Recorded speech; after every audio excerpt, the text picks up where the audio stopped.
Thank you for joining us wherever you are. This podcast episode is brought to you by the Old Ways Actual Play team. This actual play uses the 7th edition Call of Cthulhu tabletop role-playing game rules by Chaosium. This actual play is performed by adults and in an adult setting. While we try very hard to stick to languages for all ages, listeners should know that this podcast may include mature themes. All content, including names, places, events, companies, and etc., that may bear resemblance to entities living or dead, is strictly coincidental. My name is Michael Diamond, and for tonight's game, I will be your keeper. Thank you for joining us again on another episode of the Old Ways podcast. I'm your keeper, Keeper Michael, and we return to Masks of Nyarlathotep in the Egypt chapter. So I would like to, at the top of the show, just as always, thank our listeners, especially our supporters, our Patreon backers. If you'd like to support us on Patreon, please reach out to us at patreon.com/theoldwayspodcast, and we would love to have you. And you could help come in and cause a bunch of havoc here for all of our players. So at the top of the show, as always, we do introductions. So I'm going to begin introductions to my right. This is Tiffany, and I play Maeve O'Shea, and Sam's not looking so good. Perhaps it was something he ate. Perhaps. To Miss O'Shea's right. This is Morgan. I play Lillian Lane, and we are going on a trip. At the end of our table. This is Jake. I'll be playing Jack Doyle. And, I've noticed that we haven't burned anything in several weeks in several cities. So, we might want to pencil that in. Maybe you're just building up for one big burn. Oh, that could be. Untrue. To Jake's right. This is Lonnie. I'm playing Adel Zar, and I have to take these guys out of town. And soon take the 5th. To Zar's right. This is James. I'll be playing Dr. Sigmund Tartenbach. And so far I am liking the desert atmosphere. It is working for my complexion. Indeed. And imagine all of the wonderful dreams you'll have here, Doctor. Last but most certainly not least. This is Alex. I'll be playing Saint Baron, and after only a few days in Egypt, I've already had to visit the doctor regarding a burning sensation. Indeed. And so we're going to open our camera lens tonight on morning in Cairo. And so the group has been planning just the past few hours last night to go out to El Wasta to speak with a woman named Nuri, who they've been tipped off may know a little bit something extra. They got that from some fateful, unfortunate shopkeeper who seemingly has been, something terrible's happened to him, it seems. And Adel has arrived at the safe house that the investigators have managed to wrangle themselves, and they are now preparing to leave. Ladies and gentlemen, are you ready? What time of day is it? It's morning. Morning. I am refreshed. I had a nice night's sleep. I am wearing a pantsuit, like the one-piece pantsuit. It's nice and light and airy for the hot weather. I have a scarf around my head. I internally nod. At least somebody's going to dress properly, sort of. Oh, I have my red boots on. I bought a dress when we came, so. That's true. You did. So the group is assembled then this morning down in the eating area, it seems, Adel. They appear to be mostly prepared to go. Well, I have her exact address, I assume, or No. El Wasta doesn't necessarily have addresses per se. Mm-hmm. What you know is that you're going to have to head out that way, and you're going to likely have to begin a search for this woman. This is El Wasta is a small community on the edge of the desert, or on the edge here, and you're going to have to hunt somebody down. Well, did they not say that she had some specific skills? Yeah, she's supposed to be a wise woman or Yeah. something. Yes, that's what they said. Finding a wise woman is easy. She doesn't live in town. Sounds fairly wise to me. I pack an extra couple of canteens of water, knowing as a doctor full well how fast a human can get dehydrated in these temperatures. I mean, not that he wouldn't, but as the hen-pecking one, he has to go the extra step just to make sure. I shake my head because he looks like he's trying to go out into the middle of the desert, and we're not going that far. Certainly. But he doesn't know that. Correct. So you all set off? Is there any more opportunities to recover post-sleep? Recover what, sir? Hit points? Yeah, absolutely. You can recover. You had medical attention, so you can get an extra 1. Perfect. So you begin your trek to see Nuri. It's not a terribly long trek per se. So realistically, El Wasta is not more than, say, about 12 miles or so south. Did we hire a car? No, I don't think so. Not unless you're planning on it. You could hire camels. You could potentially get a hold of you could take the tram somewhat close. You could potentially charter a boat down the Nile. I wouldn't necessarily recommend it. No, Al Wasta is actually inland from the... I'm quite certain that Doc picks up on the brightening of Lillian when she walks out into the street and realizes that camels are an available opportunity. Waddle, could we take those to where we are going? The answer is yes.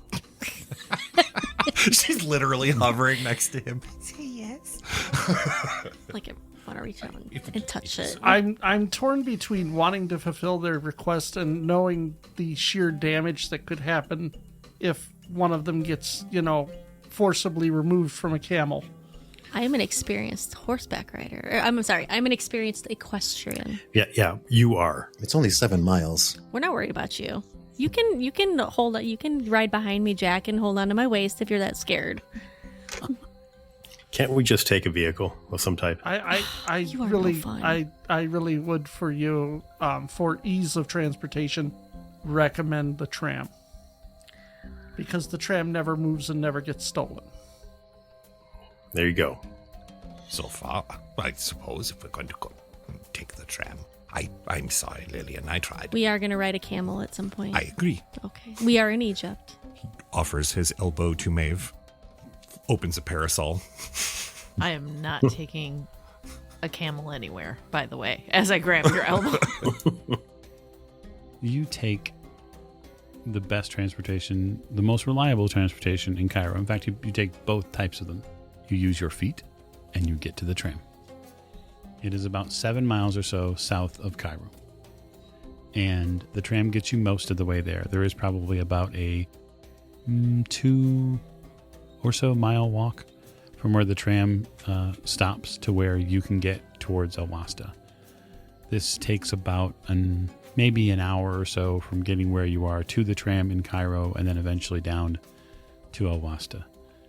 So it's important, especially for folks who are new to the desert. After you get away from the shade of Cairo, the available shade, for those of you who are not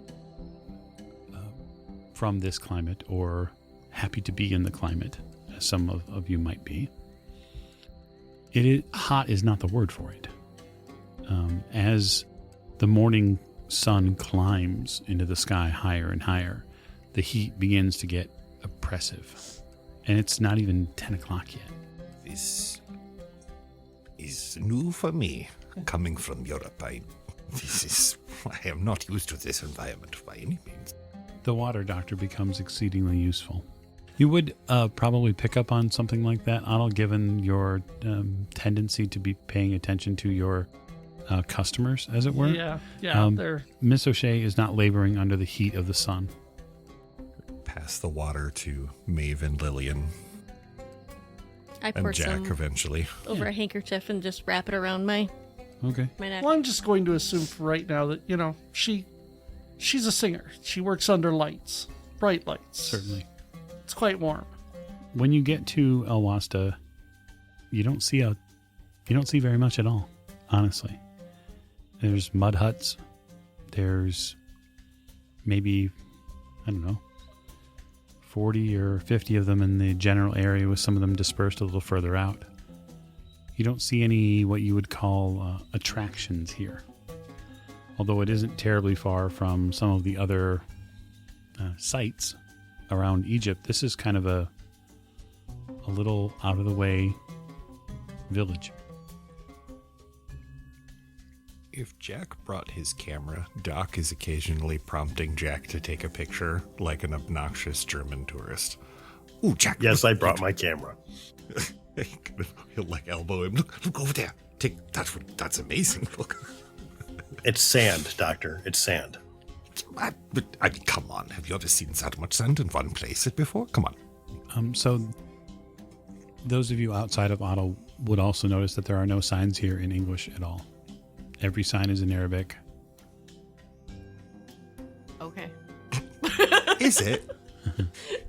Yep. I'm looking for the sign for what basically equates to a general store. You see a sign that notes where public trading can go on. That's probably the closest you're going to get. Yep. So the local souk, yep, that would be perfect. Yeah. It's not much more than, say, 2 or 3 merchant tables long. So what I'm looking for is not one of the merchants, because the merchants would actually be less likely to give me information like that. Instead, what I'd be looking for is one of the local beggars. Okay. So I will attempt to separate myself from the group. Let them, peruse the shops and keep an eye on them. And look for the nearest local that fits my criteria. Sure. Give me a luck roll. Are there snakes here? Not that you see. Oh. That is an aught 5 out of 68. Okay.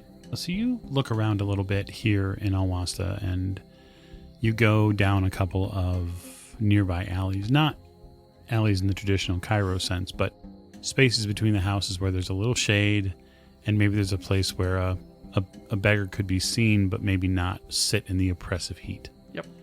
And you find a man who is chewing on some sort of root.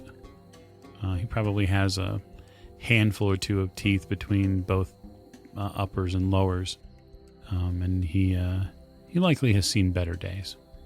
I will approach him. Okay. And I'll say, friend, it looks like you could be using some better stuff, and essentially better stuff. And I will reach into my pocket and pull out a bit of my cot. He And brightens. hand it to him. He thanks you. I need to find someone. And you look like a man who sees a lot. I'm looking for the wise woman Nuri. Nuri. Yes. He immediately begins to supplement his pain with the cot, and he stands up, and then he points across the marketplace way of this street and says, he points to a house and says, she's there, and there's a Nuri there as well. And then he turns left, far left, and says, there's a woman named Nuri here too. This one would be dealing with the English. The wounded one. I nod. He turns around completely, like back towards the alley he was in, and says, just a bit ways out of town. You'll find her and Ubaid, her son. Take pity on them, sir. I will also toss him a couple of piastres. Yeah, he snatches them up super quick. Yep. It's easy enough. And I will head back over while they've been shopping and trying to deal with the locals, which is, I'm sure, was a moment of hilarity. Yeah, I mean, it's all Arabic. They don't speak any English or French here.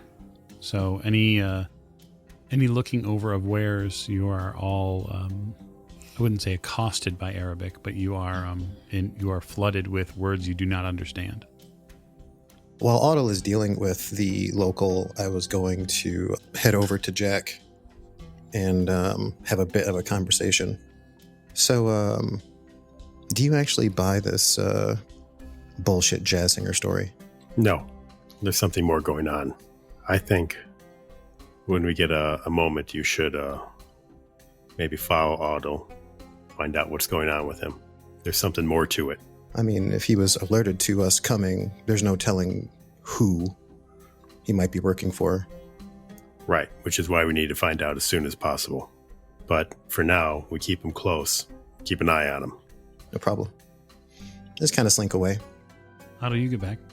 I try to unobtrusively slide back into the group and maybe see one of them looking helplessly at a table, and be like, "Can I help? Is there anything there you're looking at?" They'll cheat you if they get a chance. I'm looking for something small, relatively fragile looking. I'm sending it back to Lily, back in the States. Sure. There's any number of small, we might call tchotchkes or little mementos. Exactly. Straight from the, I'm looking like mummy toes, or do I get anything mummified Yeah, here? absolutely. Wait, can I actually? I know that in 1925 you can actually buy mummy parts in Cairo on certain streets. You're in Owasta, but anyway. not Cairo. Sure. Doc may have to do some shopping later. Yeah, you absolutely find a couple of things that would be interesting for Lily to maybe keep as a keepsake. And in that same breath, Otto, you're fairly certain that if he buys it at that price, it's a complete ripoff. Yeah, no. I will dicker with the person on his behalf. Certainly. As soon as you arrive and begin assisting the doctor, the merchant gets a slightly less happy look on his face when the conversation begins to happen between two people who speak fluent Arabic. Mm-hmm. And go ahead and give me a persuade roll if you would. So this is not going to go well, but we'll try it. That is a 31 over 15. Okay.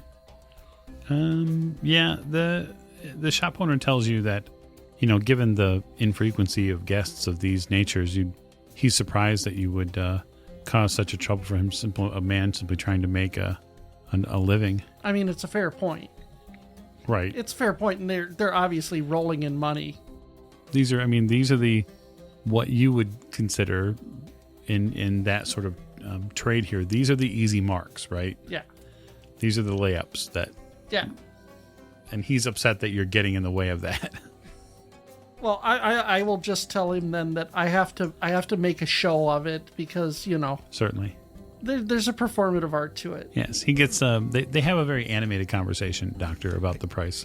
At least that's what you're thinking. Not speaking a word of the actual language, Doc is watching their body language and their physical mannerisms. He can keep up. I mean, they're obviously haggling about price, but he finds the culture to be fascinating. So he's literally standing like with a smile on his face and rapt attention next to them.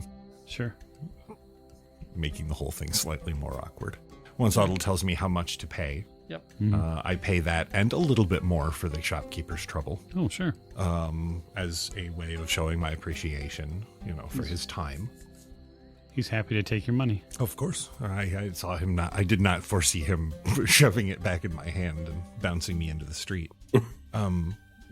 While we're on the way, Otto, are there any shops of antiquities around here? Here, no.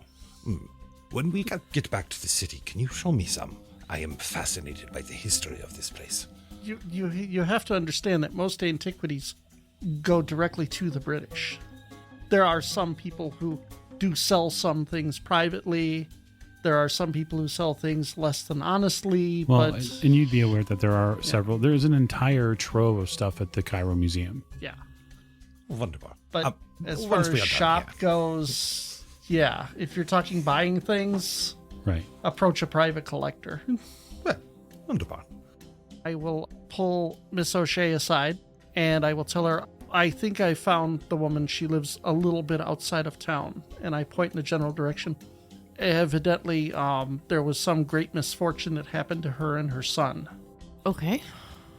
Do we know what happened? No, but she was working for this expedition. Probably nothing good. So, are we currently walking across this town, you're essentially? Basically, it's a village. If nothing else. Okay. Owasta's not that big. Sure. I'm sure there are like street urchins.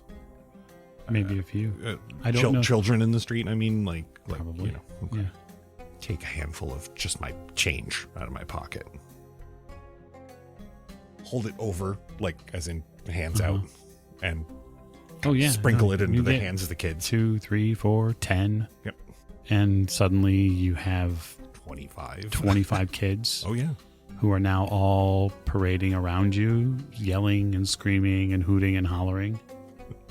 Doc loves it. Doc's enjoying himself. I'm sure they're really enjoying it too because he undoubtedly has English money and Yes, not he does. piasters. Right. Oh, yeah. Yeah, they continue as long as you continue, as long as you... Oh, yeah. Once I'm out, I, Vegas hands, show them the backs of my hands and Sure. kind of shrug and gesture to the ones that did get the coins. During the rather distracting display, I'm going to take a moment to get a look around and see. I mean, obviously, this is going to draw a bit of attention, but I'm looking for someone who's paying a lot of attention to us or someone who has been paying attention to us. Sure. Spot hidden roll. Yep. Hard difficulty. I guess I'll look over at Jack and... So do you want just us to go talk to her? All of us? What do you think? You know what? Why don't just a few of us go in there?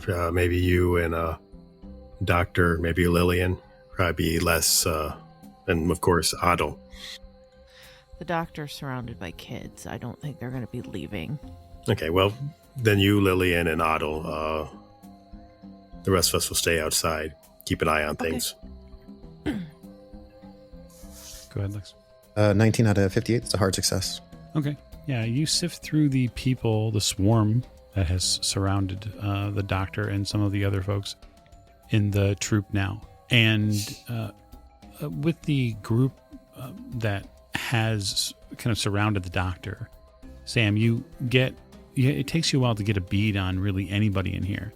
But there are people watching the group, not just 1, 2, or 3.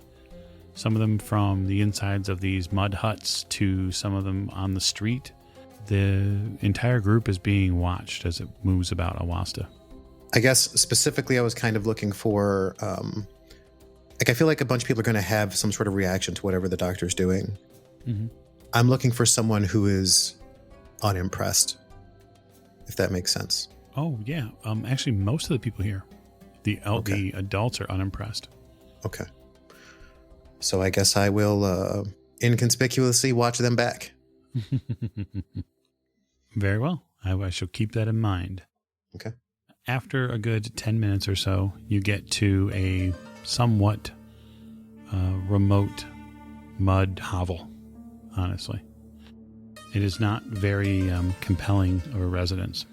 And you see a younger man, at least from what you can tell. He's a younger man. He steps out of this hovel as the group nears. And you're taken aback, Doctor.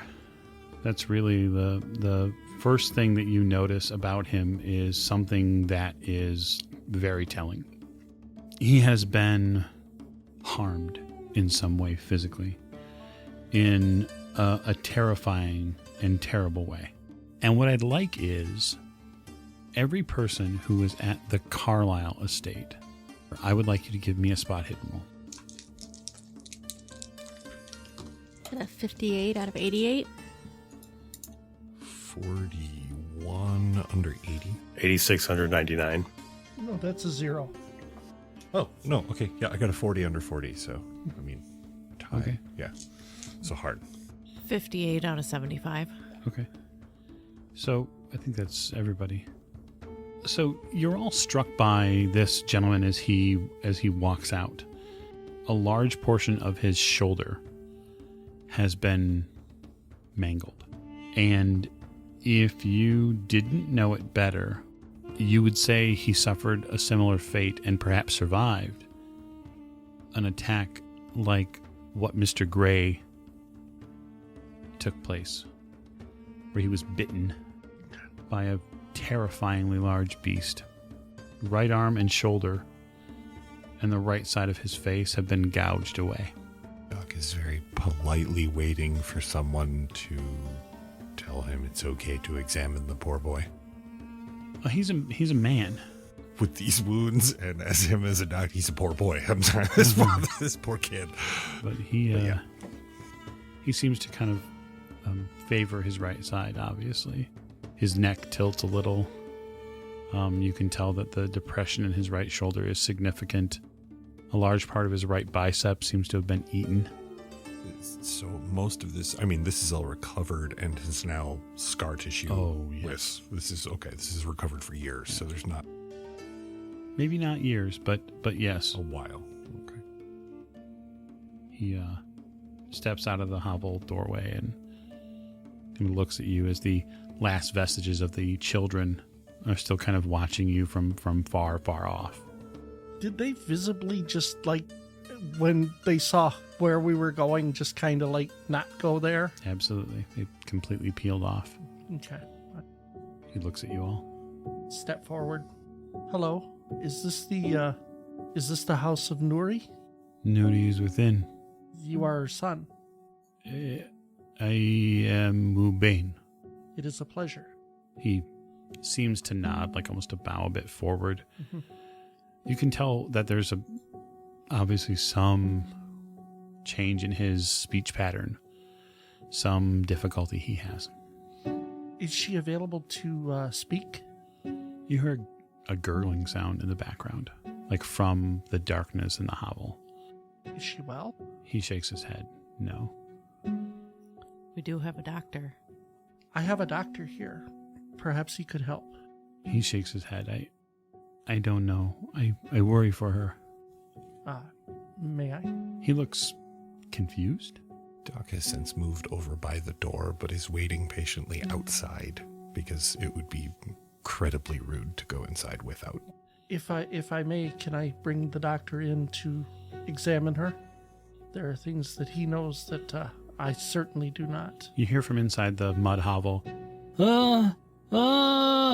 You hear almost like an eagering moan, like something is happening, and you hear like something is shifting around on the dirt in there. At this point, the doctor overrides the hospitality, and I go inside. Yeah, I actually go head towards the hut myself. Ubain moves in the doorway, like moves to the left to physically prevent you from going into the room, and like he puts his hand out and shakes his head. Tell him that he needs to He says to you right in now. Arabic, he's a man of the West. Can he be trusted? I point to Sam. whose Okay. Name I don't know. You But- point to a man behind you. This man was burned by a demon. Ubain's eyes get huge. He treated him. He has powers that you do not know. He points in your direction, Sam. That's what you would see from here. You don't hear what he says. Sure. No, it's fine. I'm going to look over at Lillian. So, I think we should wait outside. Considering what's happened to them, they're going to want to talk to us. No, I think they're scared. And I think something happened and they're not going to want to talk. But we'll see what's going on with the doctor. is the doctor inside yet? No, he is not. Oh, The doc puts his cane into the hands of, what was his name, the gentleman in the doorway? Ubain. Ubain. And just curls his fingers around the cane and looks at Otto. Tell him that I am not leaving until it is for him to say. He wants desperately to help your mother. I beg you, let him.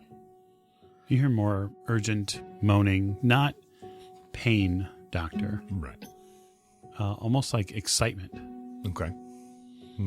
Go ahead. What are you going to roll there, Lonnie? Charm. Sure. 16 under 35. You see Ubain reach out and grab your shoulder, doctor.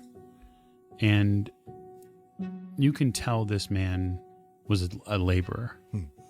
He touches you with the hand of a laborer, and you feel the remaining strength in his body and what likely was quite a powerful man who's been sadly reduced to this. Yeah.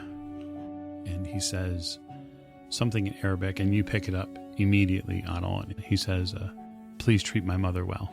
I will tell him, go. Then, he gently pushes past him, not too hard because I know he's probably not exactly stable, and leaves his cane with him and makes his way across the room. I will follow in and I will put a hand up to the rest of the party. Sure. well, doctor, do you need is Otto going to be your nurse for this? No, I point at Lil. You're probably Lillian's more practiced. I mean, Doctor, you do have the sharp knife, but Doctor, I have some ability. all right, come on, welcome to the show. You've got your nurse. Yeah, Welcome to the show. you both get, after he lets the doctor in, you both get a relatively welcoming feeling from Ubain. Like, he doesn't feel as much of a door sentry anymore, and he even seems to gesture with some respect towards the doorway with his left hand. Oh, well, if that's the case, then I'll step inside. Like I want to stay out of the way, Yeah. kind of. So inside this hovel, this very, very tiny house, you see a woman who has been marked by tragedy. She is an older woman. She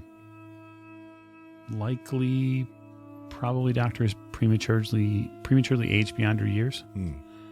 Like, her gray is not gray, it is gray and white, and it is as you have seen before in other patients, it is something has happened to her. It's a shock white. Yes. Both of her hands and most of her jaw have been burned away.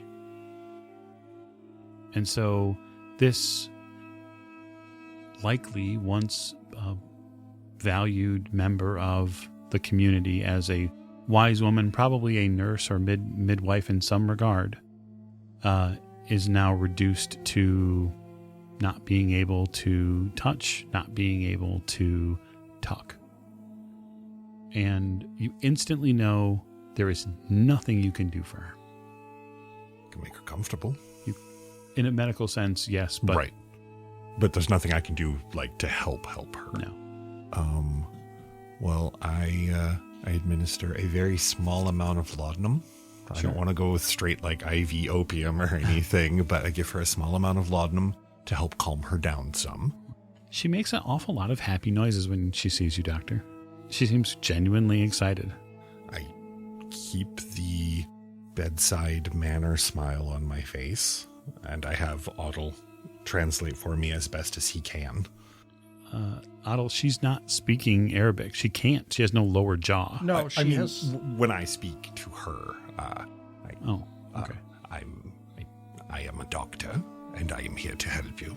I will touch her arm and say, Mother, he is here to help you. She begins gesturing, and it looks like she's gesturing at Miss O'Shea, like with her left arm, and then her right arm. And Ubain, who's in the area, is confused at first. I actually gesture for Maeve to come over. It appears as though you have a fan, Miss O'Shea. I will come closer. When you get within a foot or two of her, she begins to hum something. And it's very strange because she has no lower jaw. So her humming is more of like a trilling sound that she makes with her tongue. And you get this really strange vibration from her. And she continues to point past you, like she's gesturing. She has no hand, so Right. she's gesturing with this stump, unfortunately. And she seems very, very intent on something. She's gesturing past me. It seems that way, yeah. Do I recognize the song? No, definitely not. Ubain comes in and tries to calm his mother. She's very animated. What's the song? Does he know it? No, I ask Adel if her son knows it. I will talk to him and ask him what happened to her, that she was left like this. He looks up at you with this pale face expression. He's ashen almost when you mention something about what happened. And he just says, it came in such a rush. What is she trying to... What is she singing? Yeah, it's a song she would sing when we worked at the excavation. Can I hear the song? Yeah. What is the song? It is something in her that her mother taught her. It's essentially a laborer's song. It's a song about, being one and with the community and building something. It has a lot of underpinnings of Egyptian society at the ground level, so to speak. So it's basically an Egyptian folk song. Yeah. But she's, not able to hum it really anymore. It's a worker song. Oh, okay. Well, I don't know that. But she's still looking at me, but gesturing. She seems to be gesturing in your direction, I would say that. Okay. She's looking at you. She's wide-eyed and excited, even after your administration of medicine, doctor, which is strange because she should calm down. There's enough to tranquilize a cougar. She should be out like a light right now. Well, looking at her, do I think she could walk? Oh, certainly. Does she want to take us somewhere? Show us something? I don't know. Ubain stands up from his kneeling position and he says, I know what she wants. What does she want? He walks over to the corner and begins moving some pots around. And he brings out a bag. He comes back to you with this canvas bag. Something is wrapped in it. And it's a somewhat reddish stone. And he hands it to you. I know what it is, but I don't know if Maeve would. I mean, part of it, at least I know. You are welcome to roll occult. So, what he hands you is a piece of stone with a myriad of symbols on it, right? Ooh, that's pretty. Does she show it to me? I'm looking at it right now. Yeah. I was just showing the room so you guys. Those of you who are in the area can see that this stone here is several inches thick. It's irregular edges. It looks like it was broken off from a fairly larger piece. Oh, I got a 25 out of 83, by the way. On your occult roll, I would imagine? Yes. So your occult roll would tell you that the glyph therein is a ancient Egyptian symbol of protection. As soon as Miss O'Shea takes the stone from Ubaid, Nuri falls over. I rush to pick her up. Ubaid helps you with her. Yeah. She still awake, or is she Dead and gone. So, like, right in front of me? Oh, yeah. Okay. Doc watches very carefully, knowing there's nothing that... In fact, he watches with some interest, because this is gonna happen. Not ghoulish interest, but, rapt fascination. This woman waited for us. Waited for Maeve. Yeah, I'm not creeped out. I ease her over to the bed. Mm-hmm. I lay her down. I cover her and close her eyes. Ubaid helps. I place a hand on his good shoulder. I grieve for you. He looks sad, but he doesn't look unaccepting of it. Couple of copper. No, I got rid of all of my coins. I make sure her eyes are closed. Yeah, it seems that the guide Did is this on come from the expedition? Yeah, what site did this come from? I worked for Dr. Clive. My mother waited one night while they were removing it. They'd found it at the site. It had been taken down some time ago, broken. So at my Cernius, I don't believe so. I believe they had it. before that dig. When I saw it, my mother said that the symbol on it was important and that it shouldn't leave with any of these colonials. And so we took it. And that's when we were attacked. While you were there, or after you went home, or? At our home here. He looks around. Which site? Where did you get this at? Was that Giza? Were you at Giza? The Red Pyramid at Dashur. Dashur? That is what... Fumbles for the folded up piece of newspaper in his pocket. Sure. That is where we are needing to go. I am thinking there might be more clues out there, something to lead us to them. Is there anything else we can do for you? No, I will bury my mother in our tradition. And I will exist here as long as the gods will have me. I bow my head. I'll tell him that he's had troubles visited on him that no man should face. He smiles and says, my mother took the worst of it for me. When the Brotherhood came, looking for their stone, they burned my mother's jaw off. The Brotherhood. Yes, they did this. Did no one saw you take the stone? But they knew all the same. I, make eye motions to Maeve that, it might be time to go. Let's go. I will, on the way out the door, I will reach into my pocket and pull out 5 English pounds. And I will say, this cannot do more than ease a little of your time on Earth, but please. He humbly accepts it. He says to you, safe travels to you and your group. My mother did not keep this stone for her enjoyment. Did she say that someone was going to come and get it? After the Brotherhood took her jaw, she said nothing. You guys exit back out into the sun of, So what did he say? What happened? Why do I have this? They were at Deshur. But he doesn't he said he didn't think it came from Deshur. Okay. He said a piece fell off of it, and his mother was there with him while he was working. And she saw it and said that the people in the expedition didn't need this or shouldn't have this.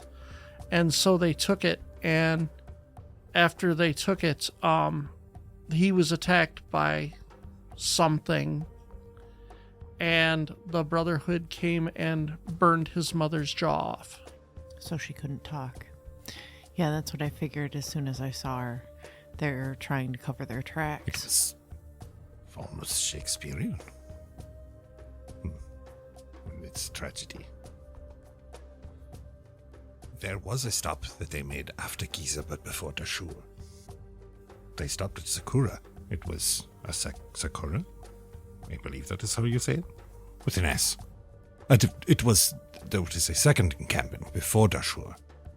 They left not long after, but still, perhaps they found what they were looking for and moved on. Sakura?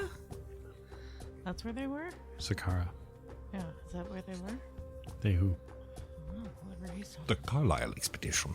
I don't. He pulls out the other. He pulls out the other one. So he's mentioned somewhere. 3 names. He's mentioned Giza, he's mentioned Dashur, he's mentioned Sakara. Yep. As a person who has done expeditions, do I have a general idea of where these are History. located? Sure you do, but history is the role you want to make. I do want to make it. 31 under 45. Yeah, that stone color, 100% absolutely likely the facing color used only in the Red Pyramid at Darshur. That's where that stone's from. That's why I'm puzzled at her at his insistence that they had it before, Right. because unless it was taken off of there before and they were bringing it back. That's a good question. So Jack and Sam, you two of you notice the 4 other of your party exit the hovel, and it seems that Miss O'Shea has a bundle in her arm. Does it fit him? It fits in my bag. I mean, I suppose technically, is that where you're going to put it? Well, I mean, I'm probably still carrying it, but yeah, I'm gonna Okay. put it in my bag. Yeah. Mm-hmm. Is it like marble? No, Or is it it's- stone? No, Stone. it's stone. Okay. Like it came off the pyramid. Okay. I would have indicated to Jack who was watching us so that we could split our efforts just in case. Right, yeah. So, we'll walk over. So, did you find anything out? She's dead. She passed away shortly after we got here, Jack. But Oh. a less skeptical man would say that she was waiting for us. Yeah. It was strange. Yeah, we found out that the biggest thing is that the Brotherhood is trying to cover their tracks. I'm like talking quietly since we're like in the street. Yeah, she was very adamant that I get this stone that I will show you when we get back at the house as I put it in my bag. Yeah, good idea. Yeah, let's talk about this somewhere more private. Yeah. I am eager to head them back to the train. Yeah. Provided there are no objections to your guides getting back to the tram, you would hit that, and then I imagine head back to Cairo. Mm-hmm. Yeah. At least A, get out of the sun, and B, to have someplace to talk. That is so much better. My hip is on fire. Anyway, the shore seems to be the clear spot that we were needing to check first. It was mentioned in Carlisle, in the articles about them, and this stone Otto seems to think that it comes from there. So I'm thinking that is the next logical place to go. Well, did you tell me about the Red Pyramid? Did you mention the Red Pyramid? I did. Where is the Red Pyramid? Darshur. Darshur. Okay, so this symbol on this stone is a symbol of protection. She specifically took it from them, so they were already up to no good. So if she took the symbol of protection and said that they don't deserve to have it or they shouldn't have it, and if she's considered a wise woman, we don't know what kind of powers she actually had. Well, it was obviously enough to sustain her love functions until you arrived. That's the way it seemed. I mean, I don't want to read too much into it, but... Sure. Causality, coincidence. That was strange. So, they're covering up their tracks by burning her, they burned her hands and her mouth, which to me says that she could cast, and they knew it. So they took away her only form of protection. It is an effective way to remove someone's ability to communicate. Why didn't they just kill her? That does not send as eloquent a message. Right. Sam. It's an example. Make her an example. The whole village is gonna consider them a pariah, make their life harder, to make them miserable, and so everybody knows not to mess with these, nobody else should, or they did it because she wouldn't give up the location of this stone. Well, if she was strong enough to fight off a creature, evidently, because her son is still alive. Right. Or that circle of protection is strong enough to protect against something like that. Yeah. Well, let's pretend for a moment that all of that falls in line with what happened to Faraz. Then we can assume then that you said she left a son behind? Yeah. So who's to say that the same fate that befell Najjar is not going to befall her son now that we've interacted with these people It's possible. and left him defenseless? The unfortunate truth is, Sam, that it is likely. And any of our efforts here could result in the same outcome, unfortunately. We cannot walk around on the eggshells. I'm sorry, Doctor, but that is a resounding amount of bullshit, considering the fact that we had a pretty clear understanding as to what attacked Faraz the first time. It took us, a drunken conversation to figure out what it was and how to kill it? Yeah. Sir, this is a man waiting to die. Who were you to say that? He was the one who said it. Only after what's transpired, because he's already been broken. He's been given no hope, just like Faraz had no hope. All I'm saying, Audle, is that if we have the opportunity to give these people some hope, or perhaps a chance, a fighting chance, we should. Oh, I absolutely agree with you. On all accounts, there's hope. And going there and taking what we take and then leaving them to die is not giving them a fighting chance. It's painting a target on them. Yeah? Doc moves his leg around, kind of massages his hip a little. I am hearing a lot of I don't like, but I am not hearing a suggestion as to how to fix the situation, Sam. If you have a way that we could get our information without drawing a target to anyone or anything, including ourselves, by all means. Or talking to Please. people. Let us know how to do it. What I'm saying is if these people are willing to tell us what's happened to them, just like Faraz did, and we can make the effort, we can clearly draw lines between what attacked Faraz, what it was, it has a name, how to defend ourselves against it. That information could have been provided to him before he went back to his shop and was obliterated. But we didn't know how to protect ourselves, and we didn't know exactly. The only person that had seen it before Faraz got attacked was me. Yes. So nobody knew. I didn't know the name. All I know is that a beast came down from my vision. And yet, by description alone, its name and how to kill it was extracted from a book. Right, but we didn't have our books with us at the time. We went straight to his shop and talked to him. And the thing that attacked Wow, you were just Nuri and full her of excuses. son, the thing that attacked Nuri and her son was human. The people. book that information was pulled from was with us because it's on Maeve right now. Maeve, were you carrying that book when we were at the shop? It's the same book that she pulled out on the roof. It's the same book that was not in her possessions before. I'm not trying to blame anyone. I'm saying that we are negligent and we need to do something about this. Yet you continue to do so. I think we all need to. We all need to have. The blame is on We just us. need to all Okay, I'm not talk pointing the better finger to at each other. anyone. Saying we God have stands the up. information. We should use Her it. son knew what was at stake by talking to us, by letting us see her. He chose to anyways. He did not look scared. He looked tired. Well, and when he looks dead, I suppose that will be just as justified. Well, then go do something. Instead of whining about it, why don't you do something about it?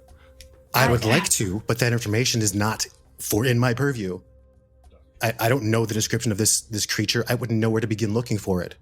The only person that does is Maeve. The only person that knows how to destroy these things are Maeve. No, I mean- I just shared that information with you. Yes, and you said water or some sort of weapon. Okay, so if go, there is so go take some water. if there is an opportunity for us to arm ourselves appropriately, like we know that there are these enchantments that allow us to do things like make bone whistles to summon strange creatures. Perhaps there are ways to create weapons to defend ourselves or to equip these people with ways to protect themselves. Here's the thing. You can't just go around giving magic weapons to people. First of all, who's gonna come after me because of what I know and what I can do and what I've read? But yet you want me to go ahead and just like toss it around like it's like confetti? Why does it have to be so much of one or the other? What I'm talking about is people that we are interacting with specifically that have these specific problems, that are encountering these specific creatures, that have survived these encounters and are trying to survive the Brotherhood. I Those are don't the people know I'm that talking it was about. the same creature. No, but if we'd had a description of it, maybe we would find out what that creature is as well. How many other creatures can we discern before we encounter them? Perhaps You there don't are even other know weaknesses. how many creatures are out there. I don't even know. Are you kidding me? All we know is that they are out there, and perhaps they have some things in common. I mean, you've asked for solutions. I'm offering you one, and you're saying, well, no, because reasons. I haven't heard any actual reasons. Okay. So call it whining if you want to. I'm trying to take responsibility for what we're doing. Lillian's face is visibly confused as to how we went from 0 to 100 in like 5 seconds. You know, having brothers and a father, and you know, she deals with this. She just kind of looks confused, and I'm like, okay, so when we can all talk like adults, just call me back into the room. And she exits stage right to go to her room because she doesn't know. So then what is your solution? Just tell them about all the different creatures and here's what you can do to save yourself from them? How about we start with us, and we try to figure out how many of these types of creatures we could stand to deal with and what they have in common as far as how we can deal with them. As far as I can tell, there isn't anything in common. So this fire vampire is the only creature that's subject to these enchanted weapons that you talked about? Well, I'm sure that there are other ones that, yes. Do you really want to know how to enchant your weapon? Do you really want to go through with that? Because you're taking this moral high ground, and I don't think you want to do what it takes to enchant your weapon. This isn't a moral decision. This is tactical. I want to survive this. Then go get me a goat, and we can wait for a quarter moon. Wait, so you've known how to do this the whole time? I don't go around murdering animals. I'm sorry.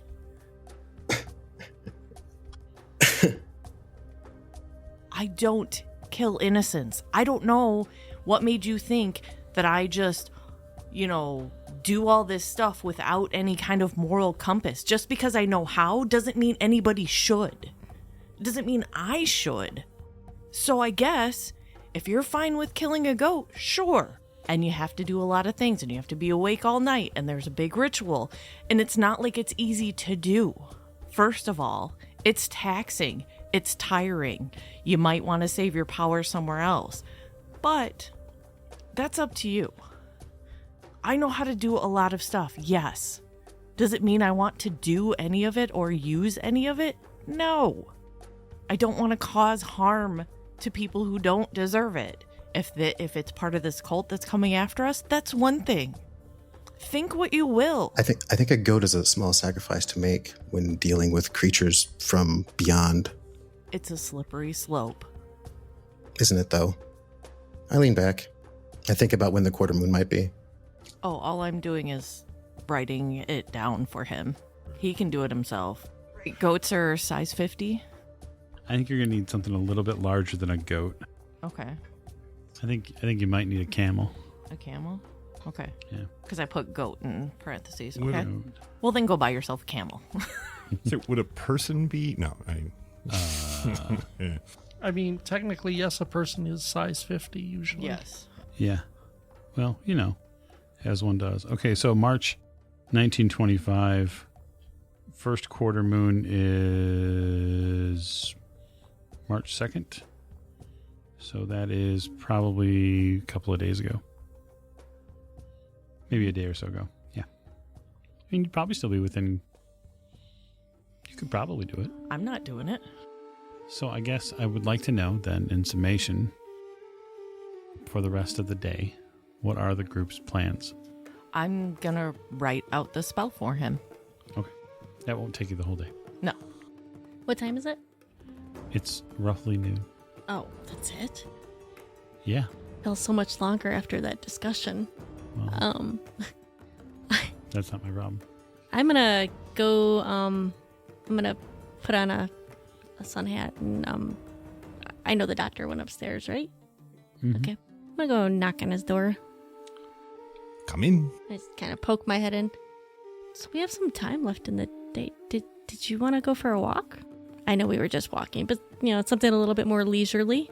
Yes, there's things about the city I have not yet seen, and I do need to buy something. So yeah, perhaps we shall. Yeah. Great. I'd like to not have our guide following us along. So- Oh my. Are you sure Jack won't mind? My future husband. I'm sure he's fine. Well, you two do seem to get on so well. I wouldn't want to interrupt. Just or like step you on and anyone's toes. Oh. after Let's go for you. a walk. Doc opens Okay, the so door. the two of you are going to go for a walk. Wonderful. Jack, are you doing anything the rest of the day? You know what? I'm going to shoot. You know what? There's the museum, right? Cairo Museum, yeah? Yes, I would like to go to the Cairo Museum. Okay.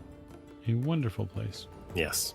Jack, we'll take you. You head on down to the Cairo Museum, and then, Doctor, your plan is to go on a walk with Miss Lane, and then Miss O'Shea is preparing something for Sam. Sam, what are you doing with the rest of the day then? Probably just kind of being bewildered, and otherwise I will be setting up alarms around the house.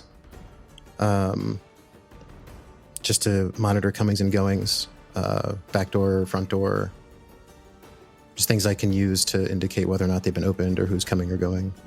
Because I'm sure that at some point people are going to return, And since I'm likely going to be departing for the evening, I'm guessing everybody will be home by then. So I'm also setting out buckets of water. Okay, that's fair. I'm also going to study the stone more. Okay, go ahead and give me a. Do you have Egyptology? Let me see. It says right here that I do not. Do you have archaeology? I have anthropology. No, ma'am. I have. Do you have geology? Why don't you give me either a occult roll at a hard difficulty, or a Cthulhu Mythos roll? Also at a hard? No, the Mythos roll is straight up.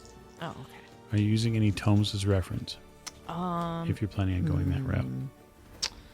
Let's see. What tome would be appropriate? All of them. All of them. No, you can't do that. All Why? the tomes. I can't just like open them You in a can circle around me. No, yeah, that's a great idea. Right? Open every tome around me in a circle. Nothing bad will happen, promise. No. Life is a God. Oh, wonderful. That has stuff with Egypt and the bastard in it. Certainly. That is 13 out of 44. All right, so it's hard success through Mythos roll. You know two things after a little bit of study. The two things that you know are this is incomplete. Right. I already knew that. Okay. But the further thing that you know is with the right information, it is possible that this could be not only a recreated as a protective item, but if set in properly somewhere, it could be a fairly powerful ward. You would just need to find more information on how to create it. Your books don't have the information you need, but now you know what you don't have, which is a fairly powerful understanding. Okay. Cool. And I'm going to call this episode to a close right there. So thank you so much for joining us for another episode of Masks of Nyarlathotep. In our Egypt chapter, we look forward to entertaining you next week.